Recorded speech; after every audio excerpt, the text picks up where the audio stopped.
Okay, let's dive into this. Welcome back to The Explainer. Today, we're tracking a really fundamental shift in how top AI labs are handling their absolutely most capable models. We're not talking about your everyday chatbot writing emails here. No, we are talking about the literal collision of frontier AI and global cybersecurity. So here's the dramatic headline that completely flips the script. Top AI labs are literally taking their unreleased capabilities straight to lawmakers.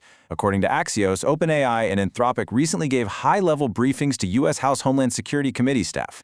I mean, just think about that. When the people actually building these models treat their own technology as a national security briefing topic before it even goes public, yeah, that tells you the game has entirely changed. And to be incredibly exact here, the Axios report detailing these Homeland Security briefings was confirmed on April 28, 2026. So this isn't some sci-fi future casting we're doing. This is happening right now behind closed doors in Washington, D.C. And honestly, the word classified is what we really need to focus on here. This was absolutely not your standard policy meet and greet or, a routine software update. This was a national security level event concerning advanced AI cyber capabilities and the direct risks they pose to critical infrastructure. The labs are deliberately holding certain models back because of what they can do to software networks. All right, moving into Section 1, Inside Claude Mythos Preview, the Catalyst.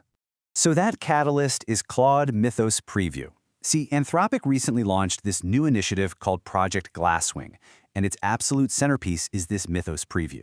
It's an unreleased frontier AI model that's being shared strictly with a highly vetted set of partners specifically for defensive security work. Anthropic's logic for locking this down is actually remarkably blunt. Basically, they observed vulnerability finding and exploit capabilities in the model that are just way too potent for general public launch. Take a look at this specific skill set. We're talking advanced code reasoning, the ability to execute really complex multi-step agent tasks, and rapid vulnerability discovery. Anthropic is straight up stating that these models have hit a coding capability level where they can actually surpass all but the most elite human experts at finding and frankly exploiting software vulnerabilities. Hold on a second, I gotta jump in here. Is this hype? I mean, we've heard AI companies make massive claims before, right? Are these capabilities actually real? Or is this just overblown marketing to make their models sound dangerously advanced? Okay, that is exactly the right question to ask. Let's actually separate the confirmed facts from the business analysis here. Fact: Anthropic's Mythos Preview scored a massive 77.8% on the SW Bench Pro coding benchmark. Now the analysis, security experts translate that specific score to a rapid exploit risk, because if an AI reasons through code this well, it can automate zero-day discovery at speeds that are, well, kind of terrifying. The confirmed fact is limited model access. The analysis is that this marks a major capital defense shift. The capability is definitely real. The real question is, who gets to use it first? Which brings us to Section 2, the Defender Head Start, a new playbook. And this brilliantly illustrates the new strategy. They're calling it the Defender Head Start. Look at how this rolls out. At time 0, the model is built. But instead of a huge public launch, Step 2 is a partner preview for those vetted defenders we mentioned.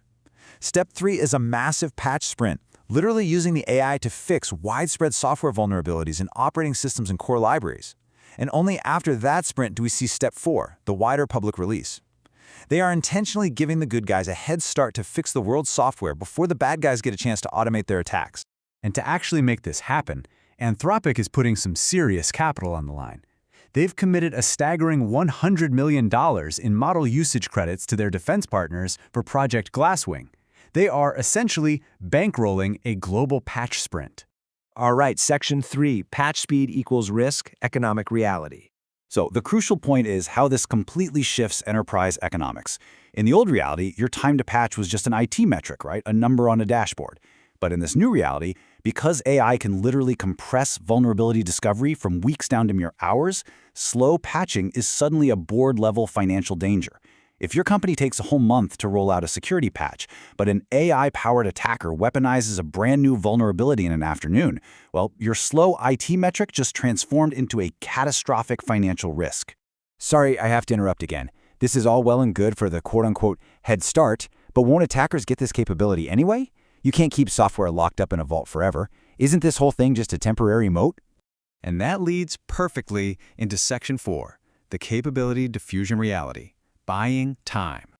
You are entirely right. It is absolutely just a delay tactic. Let's move to and see how this builds across the inevitable leak path. Right now, Capabilities are sitting at Step 1, locked within the Frontier Labs. But soon, they move to Step 2, out to competing labs. Then, Step 3, filtering down to open-weights models that literally anyone can download. And finally, Step 4, baked into fine-tuned criminal tooling.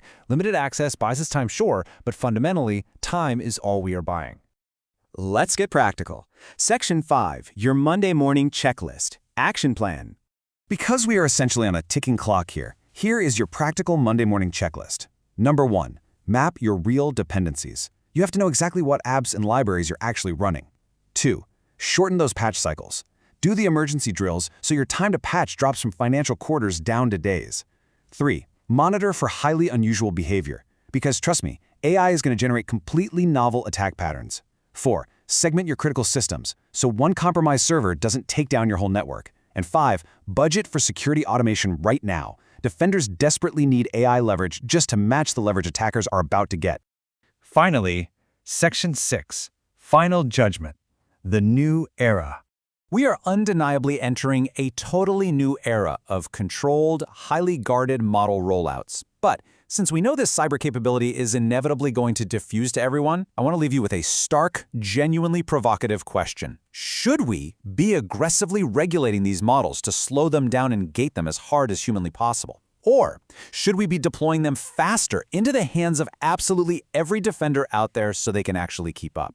That is, without a doubt, the defining cybersecurity question of the AI era. Thanks so much for joining us, and we'll see you in the next explainer.